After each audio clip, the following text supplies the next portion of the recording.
What's up everyone, welcome back to my classroom. In this video series on Actionscript primer, this will be chapter 2, where we will be looking into the basics of this object-oriented language.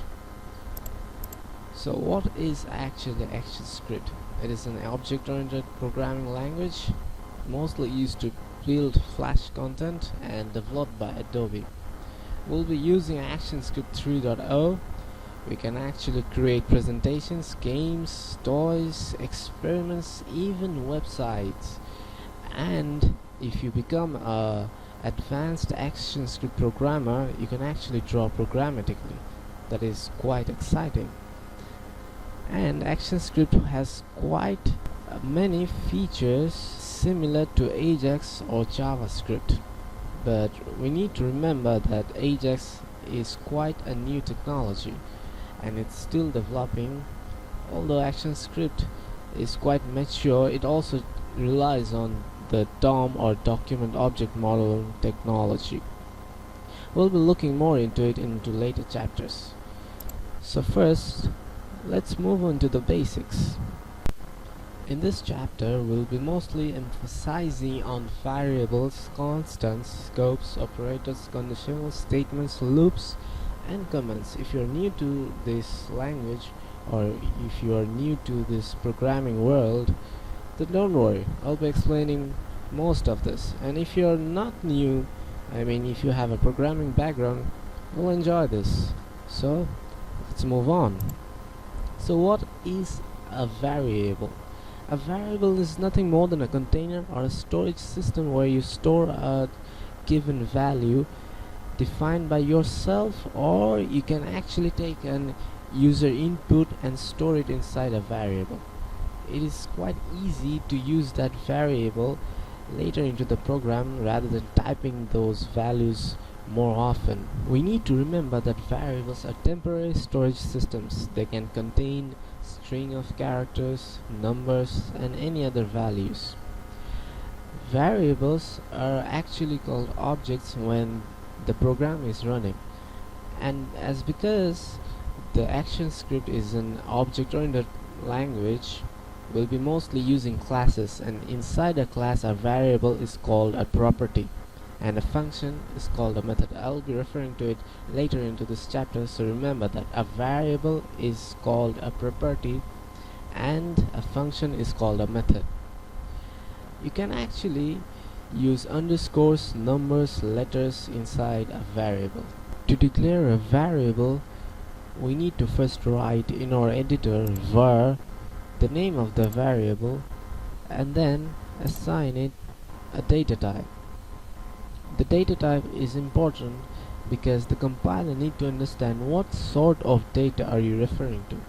In this case, for the variable name, I've chosen city, and I've assigned the value Dhaka, the name of my city, to my new variable. You can actually save a line and do it in one go. Var city, the data type string, and using the assignment operator, this equals to is called the assignment operator. I've assigned the value Dhaka to my new variable city. We can also declare several variables in one go, like this one: var city string, country string, my name string. It is recommended to use camel case when choosing a variable name. You must choose a variable name that is understandable to every programmer or anybody who is reading your code.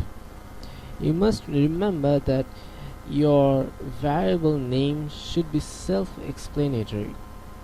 To use a camel case, you need to write the first letter of your word in lowercase, like this. I've written M in lowercase, name, the N should be in uppercase form.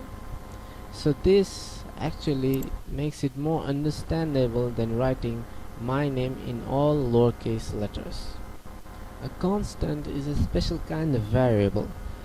We need to use constants when we want to define something that shouldn't change over the course of time or over the course of running the program.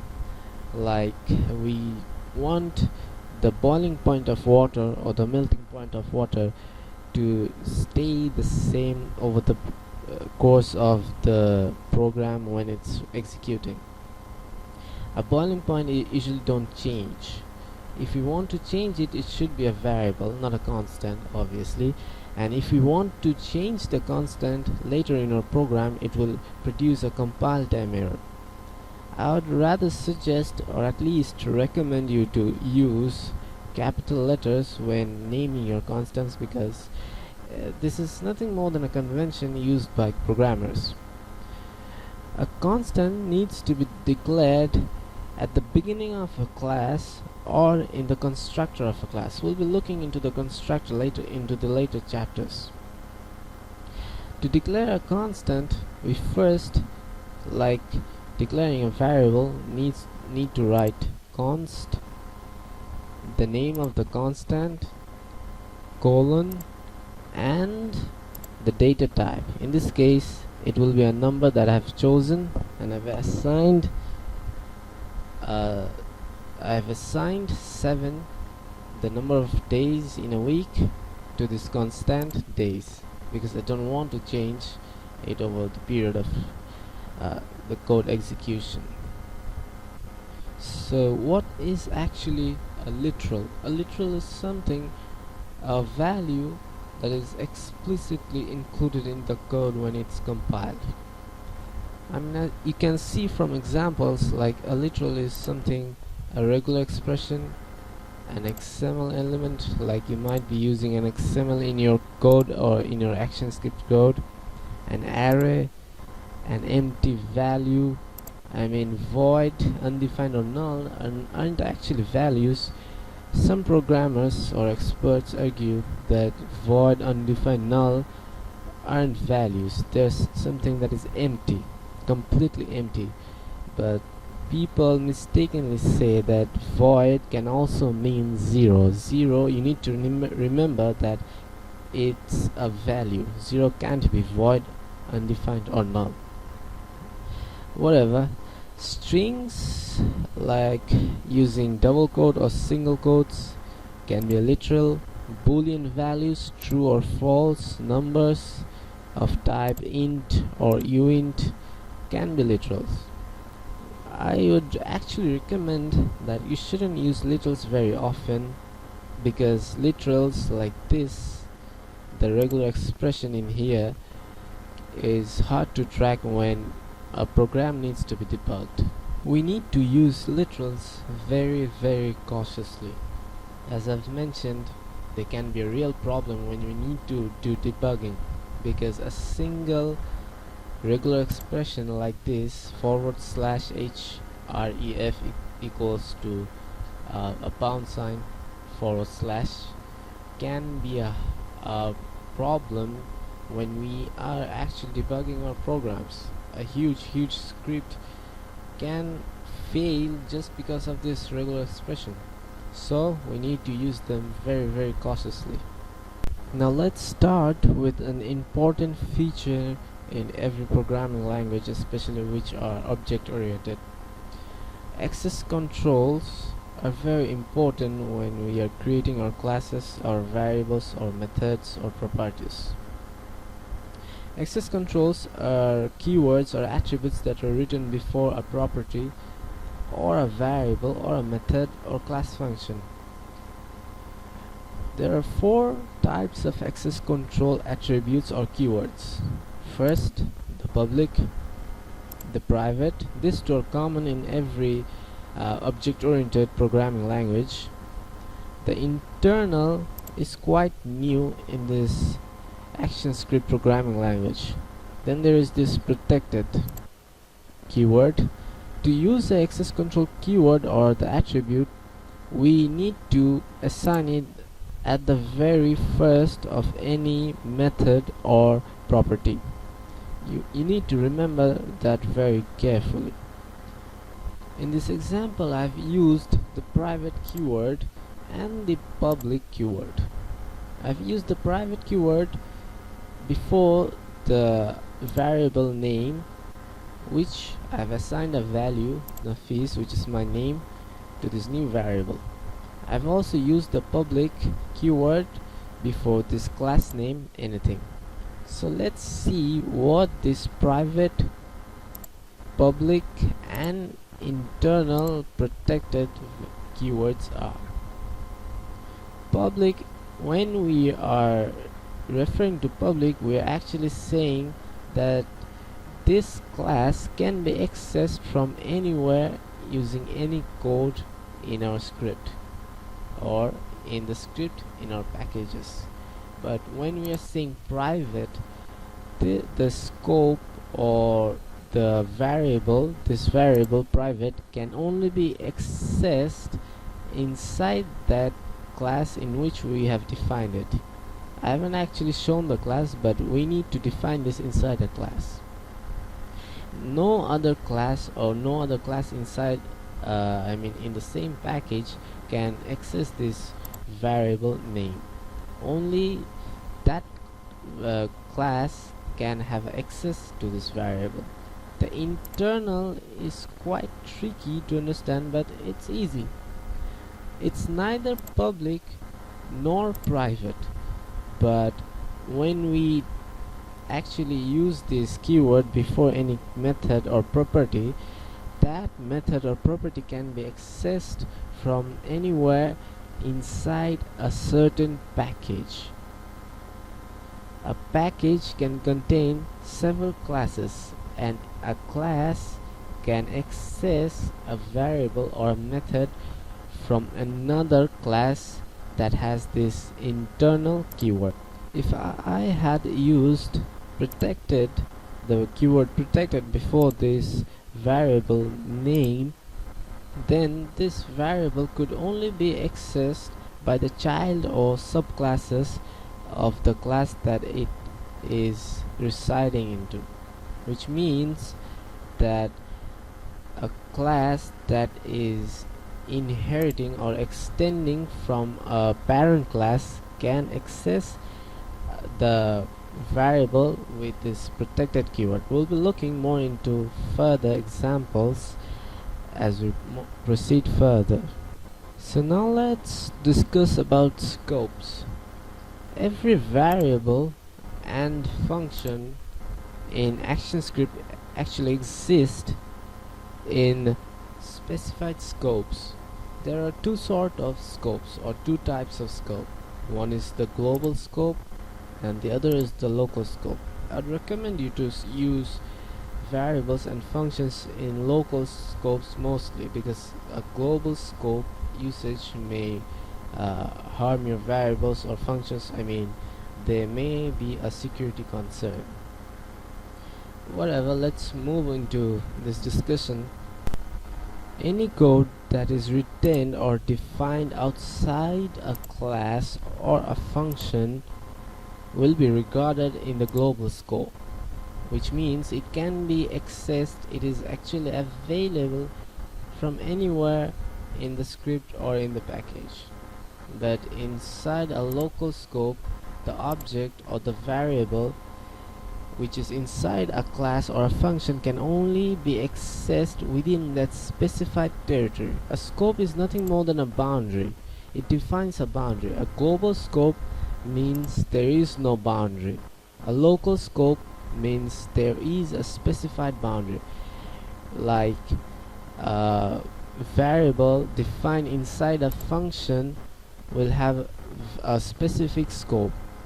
That variable won't be actually accessible to the methods outside that function, even if that function is a member of a certain class. So it actually defines a scope or a space or a territory or a boundary or whatever you want to call it. So I would recommend you to use variables very often in local scopes. So let's now look at the layers of this local scope. We won't be looking into the layers of the global scope because actually doesn't have any sort of or specific layers, because a global scope, as I've mentioned, has no specific boundary. So let's leave that behind and look deeper into this local scope. A local scope has class level or static variables and methods that has the existence in the class itself. It does not require any sort of instantiation because they have already been defined with the static keyword. In this example, I've written a class that is public and the class has the name scope1. I also define a variable called name, and I've assigned a value Nafis, which is my name, to this variable. But you may see something new to it, this static keyword. When I use this static keyword, I don't require a new line like this. I go on to my editor and write directly this line trace, which is a function, and I write this class name and access the variable name with this dot in the middle. The output that is produces my name. But if I don't use this static keyword, I will need to write an additional name before I can actually go and write this. If we want to create a variable or a property that only exists in each instance calls, then we can go on and create a new class like this, scope2, which I have named scope2, and I've assigned the access control to be public. Then inside the class I have created a new variable and assigned a new value. If you notice carefully, I haven't used the static keyword in this place. So if I don't use that static keyword, I'll need to go on and instantiate this new class. Let's look into this instantiation statement more closely. This instantiation statement has a new variable name called new s2 or new scope2, and it has a new data type. We need to remember that when we create a class, we are actually creating a new data type too. With this new keyword, we are saying to the compiler that we need an extra allocation of memory for this scope2 class. So after the instantiation is complete, we go on and call the trace function, and then we can access all the meat or all the inner belongings of this class using this single variable that we have defined or we have declared. After we call this function, it will output the value of the variable inside this class, which is 1200. Objects or variables, or in other words properties inside a function, is inaccessible outside that function. Even the function within the same class cannot have the access to the methods, the nested methods and the variables inside a certain function. The parameters of the function only exist within itself. They cannot be accessed outside the function. Objects inside that method have localized scopes and also has the power to override global objects. Let's look into further details using examples. Let's create a new class called scope3. In this class, I've defined a new function with the public access control, and the function name is hello. This void in here means it does not return any value. It can only print out values like this. The function has, or it contains, a variable called msg or message, that is string, and contains the string "what's up." Nice one, man. Okay, this string, as it does not contain the static keyword, it needs to be instantiated. This class needs to be instantiated. After this class is instantiated, the new variable name, new s3 or new scope3, can access everything or all the variables inside that class. By calling the variable and accessing the function, it will output the string that I've assigned to this variable. If I go on using this trace, it will produce the undefined value, or it won't produce any sort of value. It won't produce any sort of value because I've already used the trace function inside this function. This is actually a nested function. We'll be looking more into it. This nested function will already produce or output the string that I've assigned to the variable. This won't go on any further if I use or reuse this trace function. Now let's look more closely into data types. So what are data types? Data type refers to the data that can be stored inside an object or a variable. Even the parameters of a function and the return type of the function needs to have a data type. Otherwise, the compiler won't understand what sort of data we need to output during the program execution. If we are confused, or if we don't know what the data type we are referring to for an object, we can actually use a wildcard. A wildcard is represented by an asterisk. We have also looked before how to declare a data type on a variable.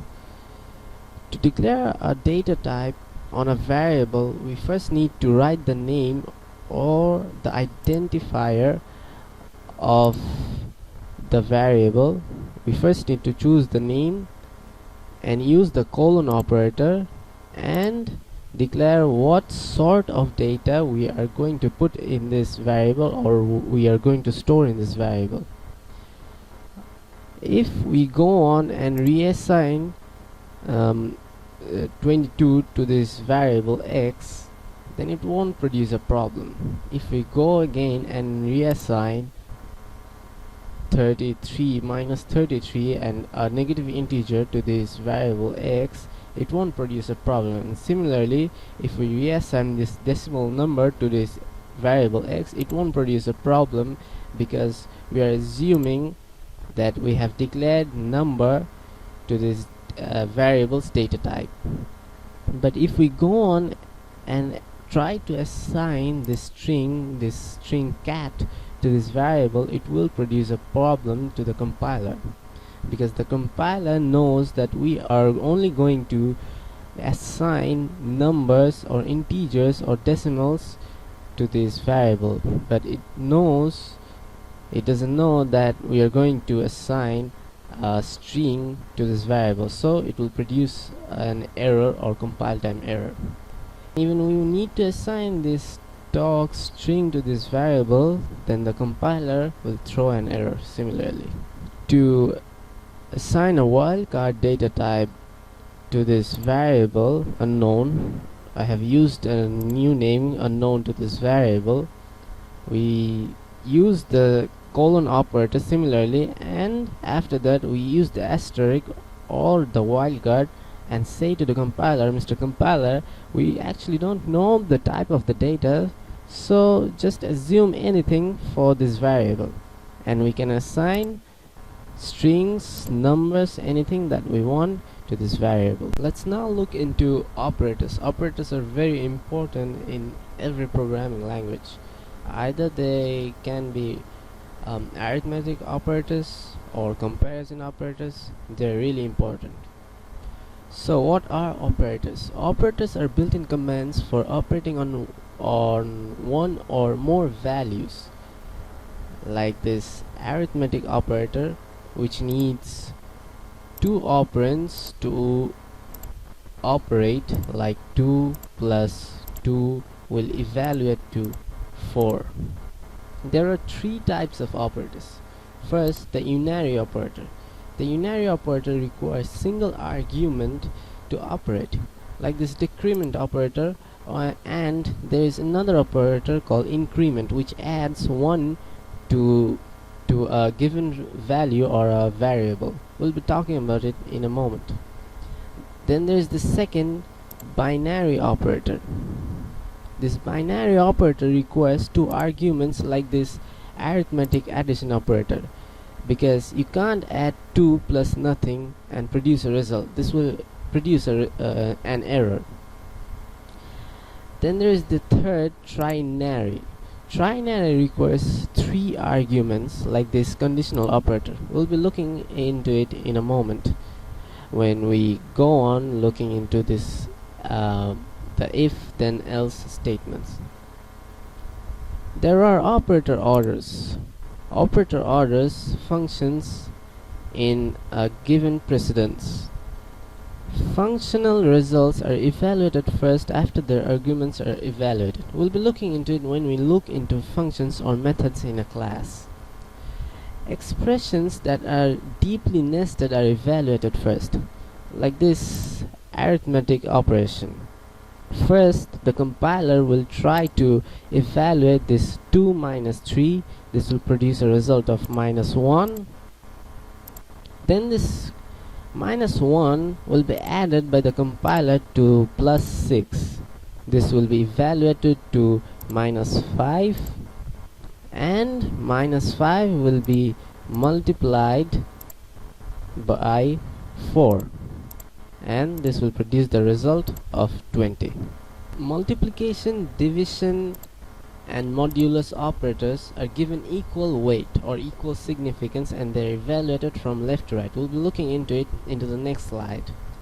Addition and subtraction also have the same significance or same importance, and they are counted from left to right, which means the value on the left, like this 2, will be looked first and evaluated or added like this to the value on the right, and a result of 4 will be produced in this arithmetic addition scenario. So now let's meet these operators. The most commonly used operators are the arithmetic operators. I don't need to give an introduction, a detailed introduction into it. We all know it. So let's now look into it briefly. This is the addition, the subtraction, and remember, multiplication has this asterisk sign. It's not a cross like this. And the division operator. The new one which you may encounter in this programming world is the modulo operator. Modulo operator returns the remainder after dividing two numbers. In this example, like this, 4 is being divided by 3, and a remainder of 1 is produced. Then there are compound assignment operators.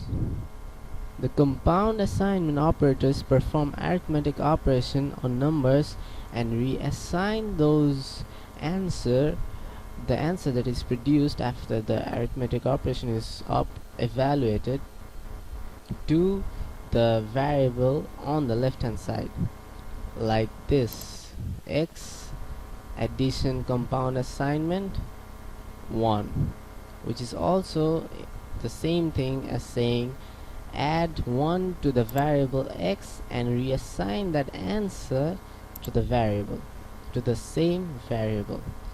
Let me say that again: add +1 to the variable x and reassign the answer to the same variable x. There are several other compound assignment operators that rely on all the arithmetic operators in here. This operator will add and reassign the value to the variable. This operator will multiply and reassign. This operator will subtract and reassign. This operator will divide and reassign. And finally, This modulo compound assignment operator will get the remainder from the division operation and reassign it to the left-hand variable. When we create a program, we need or we might need to create something that might produce outcomes when our program meets varied conditions or varied circumstances. That's when this conditionals steps in. Conditionals helps to produce different outcomes for varied circumstances depending on Boolean operation. So Booleans are objects that either evaluate to true or false. Boolean was named after the famous mathematician called George Boole. Conditionals depend on two types of statements. Let's look into this if else statements into further details. The if statements only evaluates when a given condition is evaluated to be true. If it's not true, you can also add else if statements if you think the first condition will not be true in certain cases, and if you think none of the above will be true, you can also add an else statement that will be the default block that will be evaluated if the above statements are evaluated to be false. Let's look into the format of if statement. First, the if is written, the if keyword is written, the logical expression within bracket is written, and this code block will be evaluated or will be executed if this first condition is true. If it's not true, then the program will move into this else if statement and evaluate it to be true. If it's not true, then it will move into the default block of else statement. This else statement will execute if none of this is true. This is the format of writing the if else if statement. You might exclude this else if or else statement according to your requirement. Let's look into an example. Like in this example, I have set the variable today, a string variable, and assigned a value of Saturday to the string variable today. If today is Friday, then go to the mosque. I'm telling the program to invoke the go to mosque method. If today is Friday, then invoke go to the mosque method. Else if, or in human terms, if it's Saturday, else if today is Saturday, then invoke the read a book method. Otherwise, start coding, which means if today is not Friday, today is not Saturday, then today must be something otherwise than these 2 days. So start working. In human term, we can read it like if today is Friday, then go to the mosque. If today is Saturday, then read a book. Otherwise, start coding. Comparison operators. Let's first start with this equality operator. The equality operator checks the value on the left with the value on the right. You might see in the real world that equality means a single equal to sign, but in programming, especially in Actionscript 3.0, it means two equal to sign. Then there is this greater than and less than operators. The greater than operator or the less than operator checks whether a value on the left is greater than or less than a given number. Like in this example, if the variable exam mark has a number greater than 50, then produce a code in this, or produce or invoke a method in this block.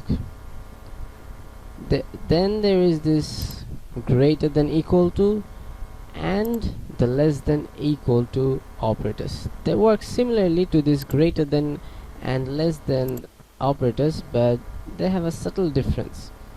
If I have used greater than equal to in here, it would mean if exam mark is greater than and equal to 50, which means including this 50, number 50, then produce a code in here.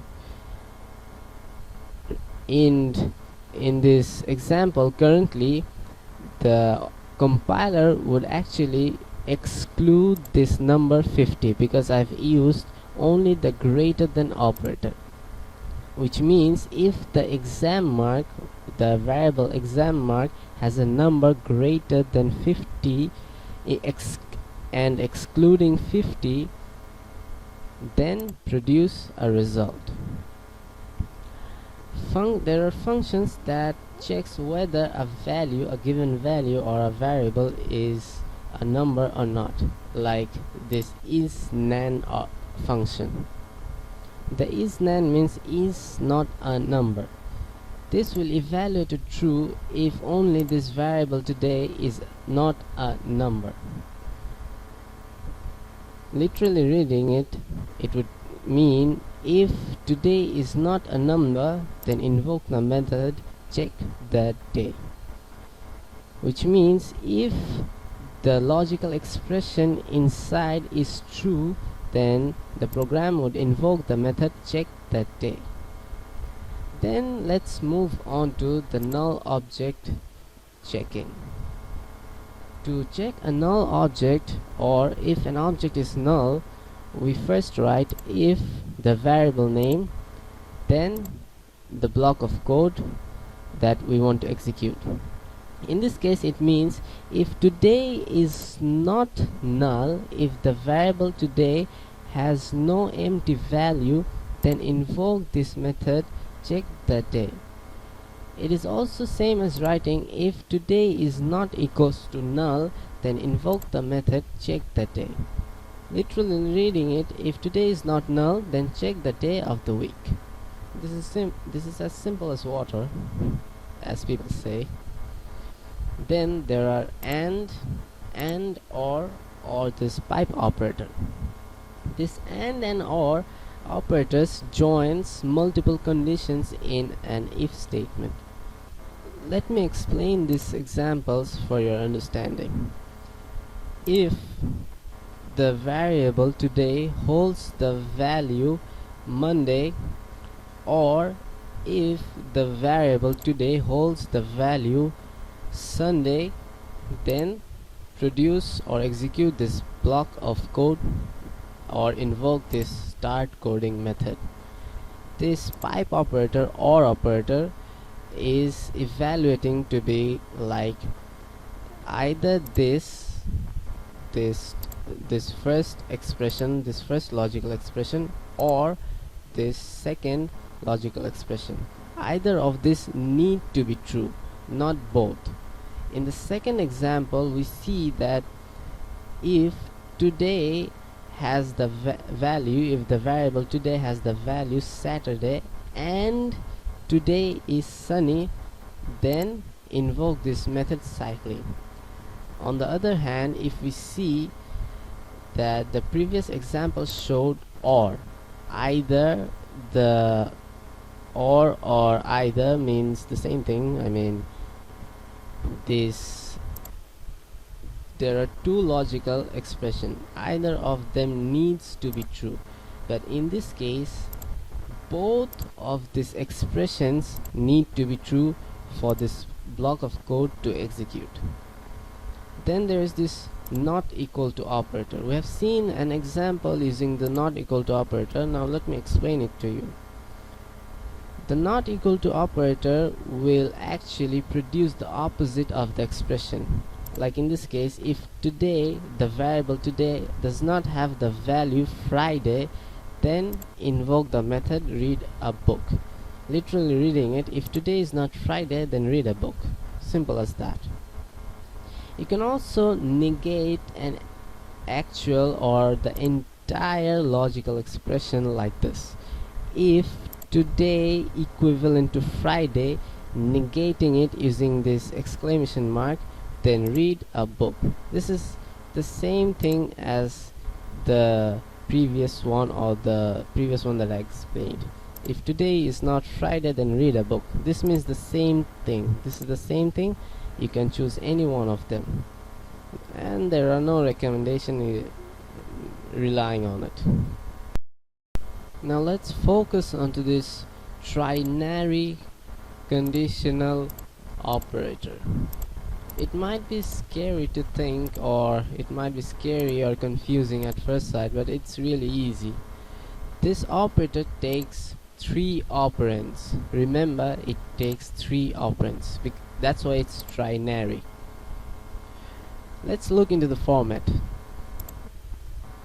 The logical expression will be bound in a bracket enclosed space.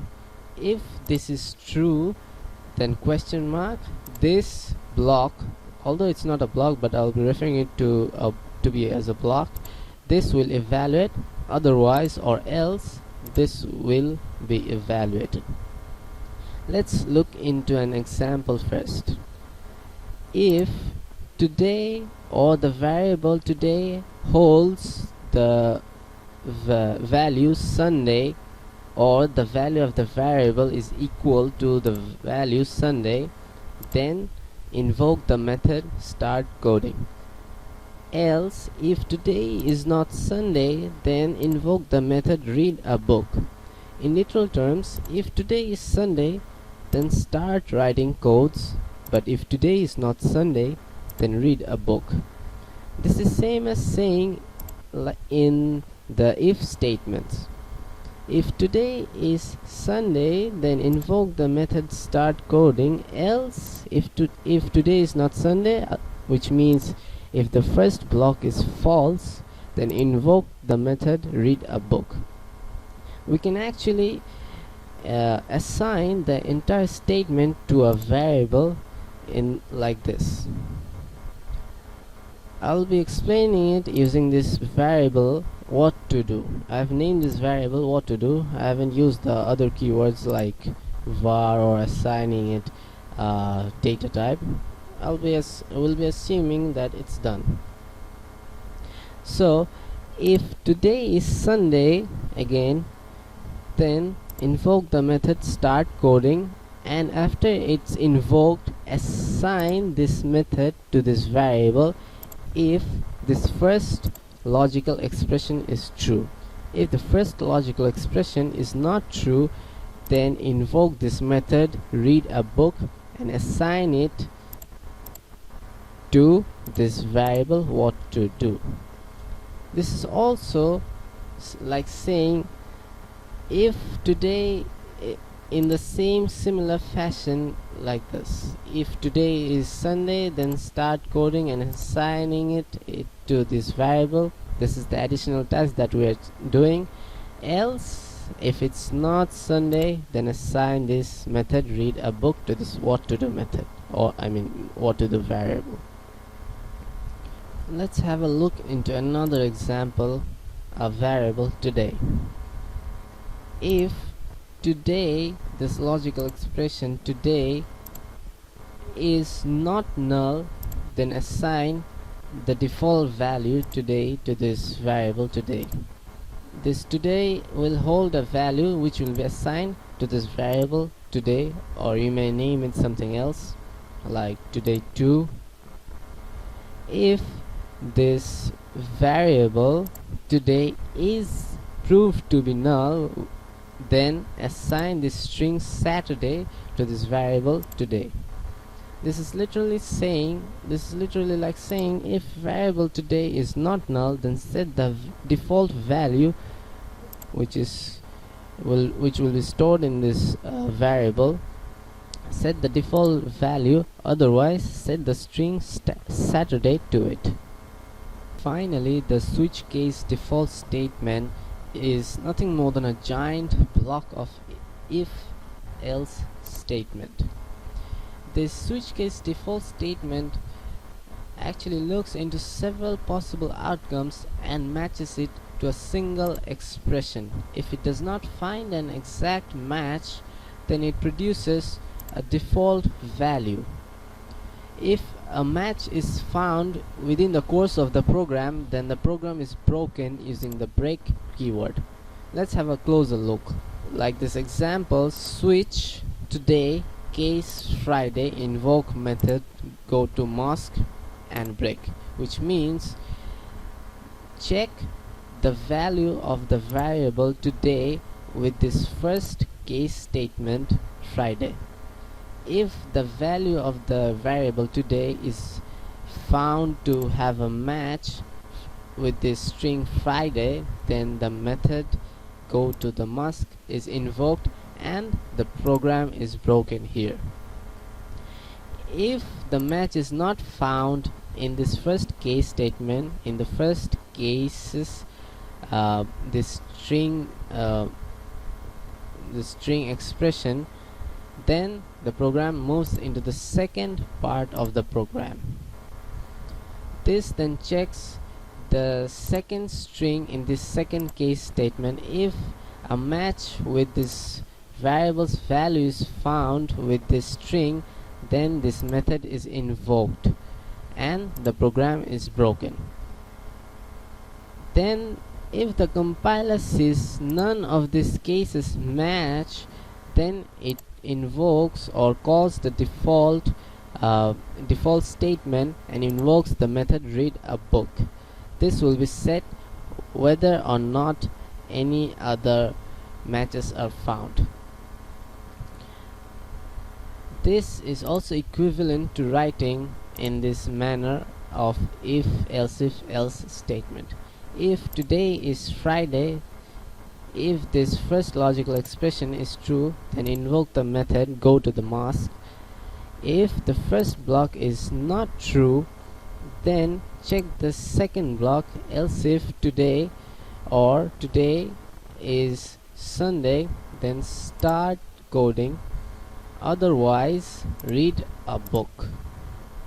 Although I never understood the function of iteration before I entered this programming world, I did wonder how to use or how to perform an action in several cycles and it would go on automating itself. I never understood that. But after I entered this programming world, this loop answered my questions. So what are loops? Loops are expressions that are set by the programmer to perform an action multiple times. They are given a set of data. They can count up or down until an upper limit or a lower limit is reached. We can count through a list. We can also search through an array using a loop. That array can contain items in a cart, a shopping cart, an online shopping cart in a website, or it can just output characters like A to Z on the screen just for fun. Loops are of three different types. First, or the foremost or the most popular, is the for loop, then this while loop, then the do while loop. The for loop has two subcategories: the for in loop and the for each in loop. Let's first look into the for loop. For loops have similarities with Java, C, PHP and many other programming languages, because most of the programming languages today we see have been derived from the basic C language.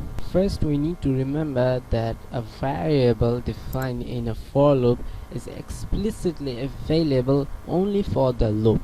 It's not available outside that loop. So first, let us look into the format of the for loop. First, we start writing the for keyword. We write it for the compiler to understand that we are starting a for loop. Then within bracket we declare a variable named I and declare a data type integer and assign 1 to this variable.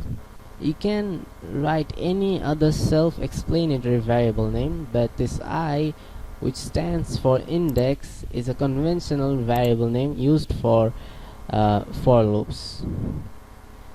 Then we define the upper limit or the lower limit until which the loop needs to run. After that, we define the iterator. This iterator in this case is going to increment the value of this variable's value 1 each time the loop is running. It's just like saying first declare a new variable with an integer type and assign the value 1 and repeat the action until 100 times by incrementing or adding 1 to the previous value. Or in other words, the iterator or the loop will start from the value 1 and it will end at the value 100, and each time this incrementer will add 1 to this initial value of 1.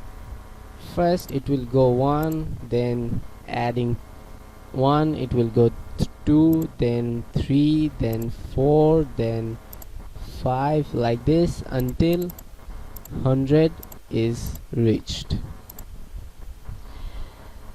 Then for also has the flavor of for in loop. This for in loop iterates through an object, storing getting all the values that are stored in the object. Let's look into the example of this for in loop.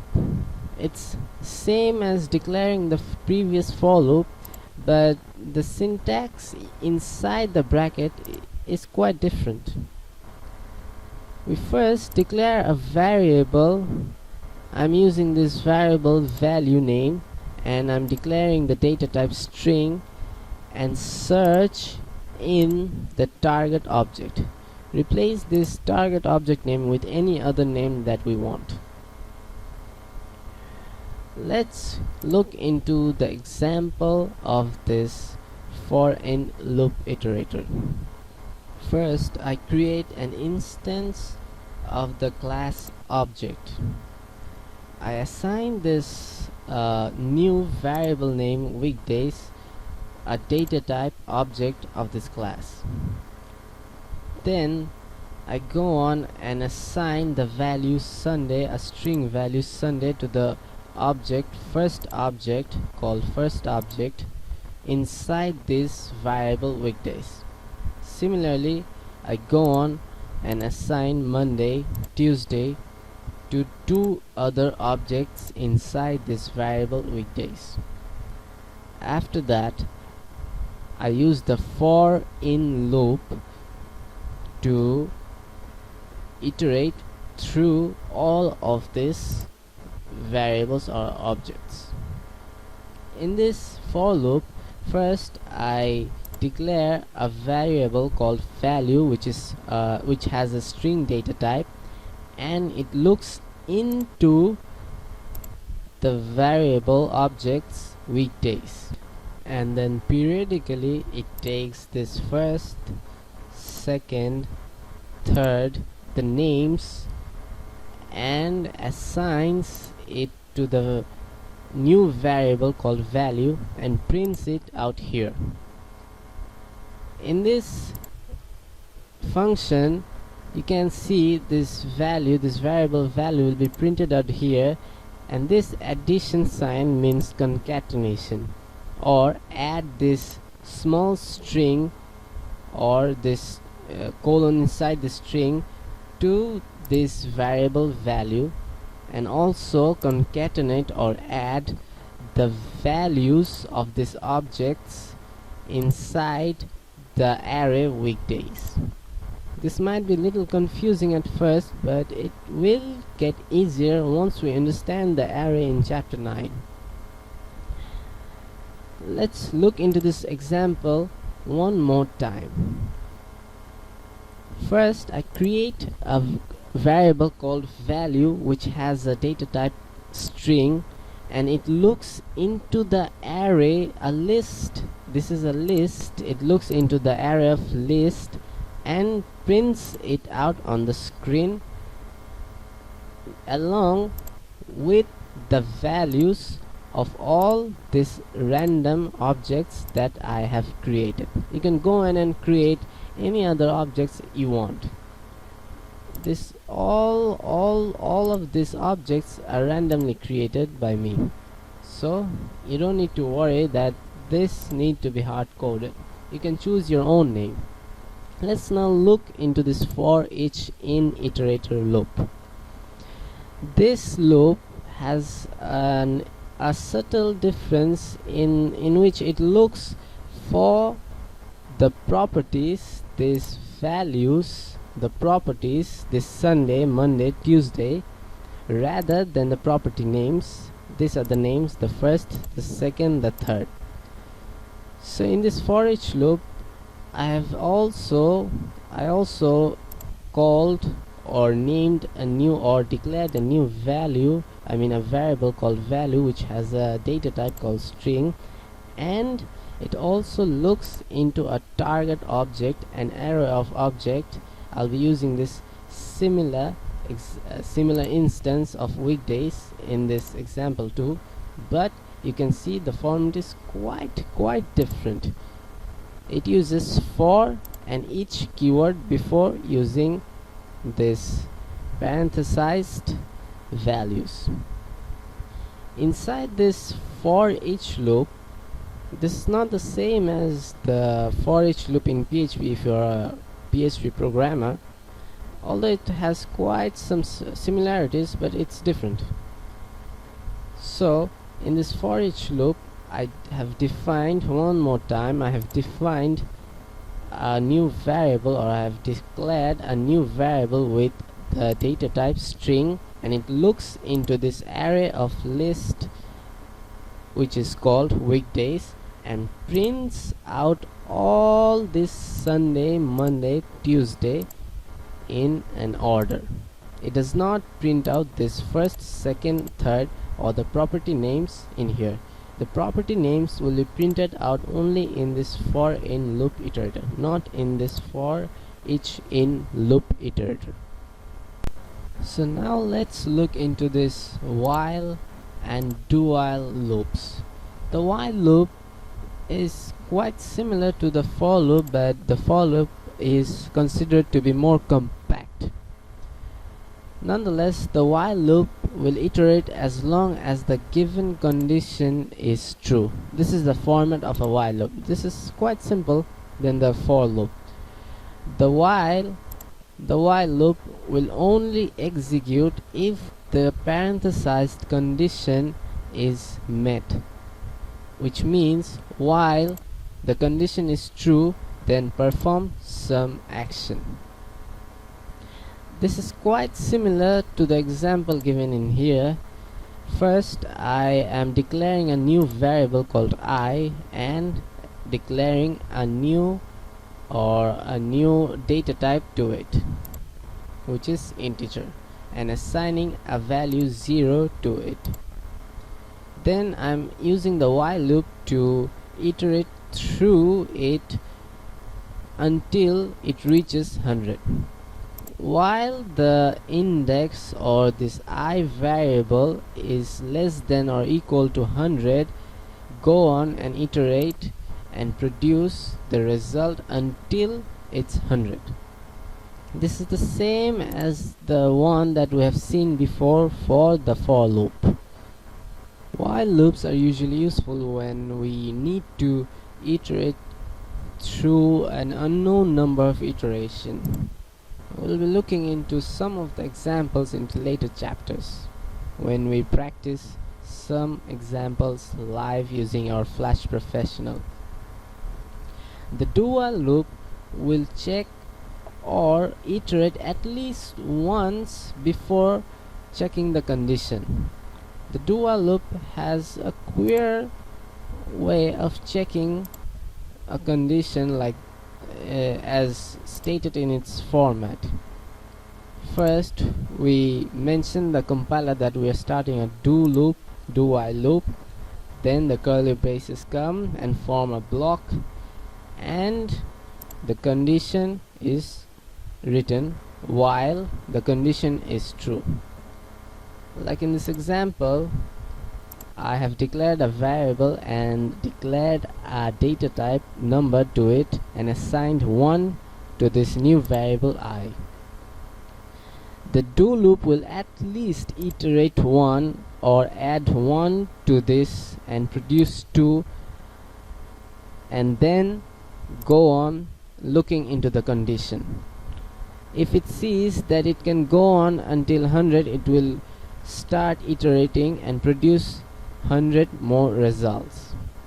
After it produces 100 more results, because it iterates even before it checks the condition, it will actually go on or exceed the condition that is given in this do while loop. Finally, we'll be looking into comments. Comments are also codes, but they are not executed by compiler. They're actually ignored by the compiler. Comments are like sticky notes that I've added in here. Comments are usually used when we are working with our fellow programmers in cases like when we want to explain a certain code in details to our programmers. Then and only then the comments are used. We can also add comments for our own usage. Like, we may write a certain piece of script and go for a vacation for a long time. After we come back, we might not have any sort of idea what was the purpose or what were we referring to in that script. So adding comments will actually explain all of the codes or some of the codes that might be confusing after some time that we have come. There are two types of comments. First, the single line comment. It only it only is appropriate for a single line. Anything written after this line will be considered to be a code and will be run by the compiler. The single line command is started by 2 /, and anything after it, like this is an integer type variable, will not be executed by the compiler. The second form of comment is the block comment. This starts by 1 / and an asterisk and ends with an asterisk and a /. Anything in between it won't be compiled by the compiler. When we start the command, the block comment, using this / and the asterisk, all the texts after this syntax will be considered to be comments used by the compiler. So we need this ending / and the asterisk to say to the compiler that Mr. Compiler, up to this is our comment. I hope you liked my presentation, and please subscribe to my channel, because your subscription and the thumbs up will encourage me to create further videos, and I'll be creating further videos on any topic you might request to me or suggest to me. So happy coding and salam.